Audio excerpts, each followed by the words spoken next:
The mayor of Los Angeles says she wants to better diversify her city's police force. Sounds like a great idea. But she says the way to do that is to lower the department's standards for recruitment. Think about that. The top city official says we need to hire more minority officers, and the way to do that is by lowering our standards.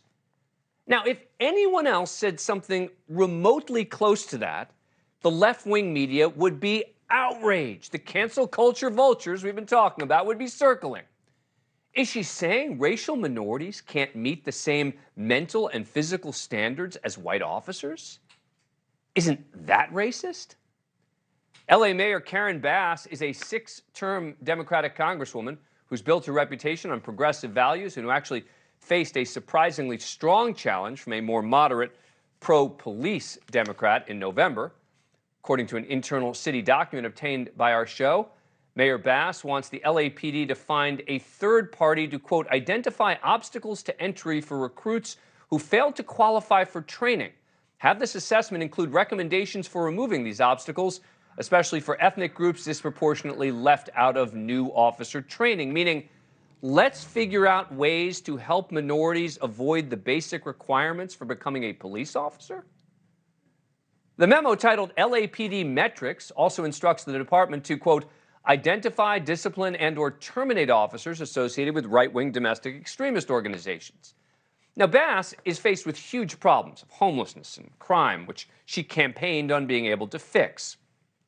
Last year, the number of homicides in LA were the second highest in a decade and a half, surpassed only by the year before.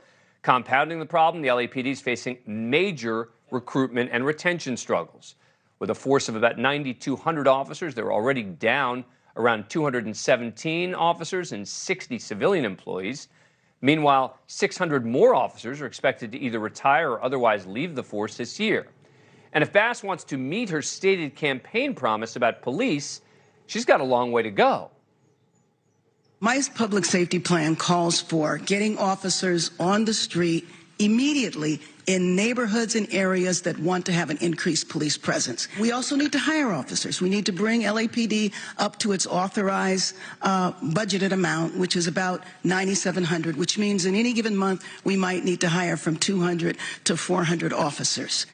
But you can't have it both ways. You can't both say that when something bad happens with the police, that officers need to have higher standards and more training, which may be true, and then at the same time talk about removing obstacles for recruits who failed to qualify if they're from certain ethnic groups, meaning lowering standards for officers. How do those two things work together?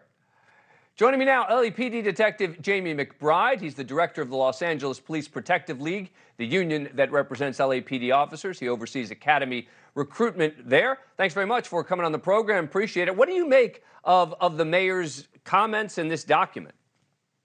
It's a little shocking. I've been in law enforcement for 32 years, and obviously we want the best and brightest candidates to come and apply for LAPD. You know, and when I came on in 1990, the LAPD was on a mass hiring, and they lowered the standards in 1990. And what we learned from that was we had individuals with questionable backgrounds that were robbing banks. They were police officers robbing banks. They were stealing drugs that were in evidence. They were planting evidence on people. So we've been through this cycle before because they lowered standards. And it happened again in 1996, 98. We had some officers with questionable backgrounds when they were trying to hire people, again, lowering standards. And these individuals had questionable backgrounds in prior arrests when they were juveniles and young adults. And they're out doing home invasion robberies of drug dealers. Wow. We do not want to lower standards. Think about this. We're in a position to trust. It's a life and death situation at any given time. We have deal with large amounts of drugs and money. You can have somebody that you can trust put in those positions. And I would think that recruitment is something that's super important to you as well. I mean, I would think that your number one priority, considering what you oversee there, is getting more qualified recruits. So the idea of getting more people into you is a great idea, but your point is just, yeah, but we still want to maintain a level of standards that we can be proud of. Well, Dan, let me tell you, I see the recruit class every month. We can only muster up about 30 people. I have two daughters on the Los Angeles Police Department as well. And one of my daughters who was on probation over the last year, lost 10 classmates because they decided they wanted to quit. They didn't want to be police officers. Thank you for watching. Go to newsnationnow.com to find NewsNation on your cable provider. And don't forget to click the red subscribe button below to get more of NewsNation's fact-driven, unbiased coverage.